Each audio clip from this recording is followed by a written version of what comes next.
आगामी महापालिका निवडणुकीसाठी महायुतीचा फॉर्म्युला देखील आता ठरल्याचं बोललं जातंय। कारण मुंबई, ठाणे, केडीएमसी, नाशिक आणि नागपुरात शिंदे सेना भाजप एकत्र लढणार असल्याची माहिती सूत्रांनी दिली।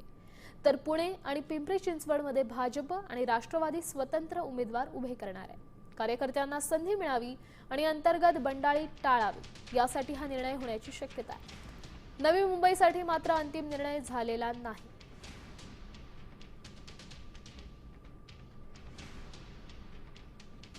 दरम्यान भाजप शिंदे सेना कुठे एकत्र येण्याची शक्यता आहे, तर मुंबई, ठाणे, कल्याण, डोंबिवली, नाशिक, नागपूर, त्याचबरोबर पुणे, पिंपरी चिंचवड, त्यासोबत नवी मुंबईतही।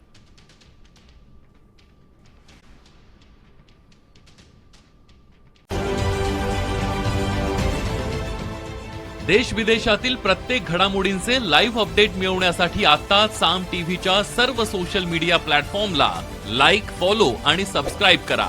तसंच सर्व नोटिफिकेशनसाठी बेल आयकॉन प्रेस करायला विसरू नका।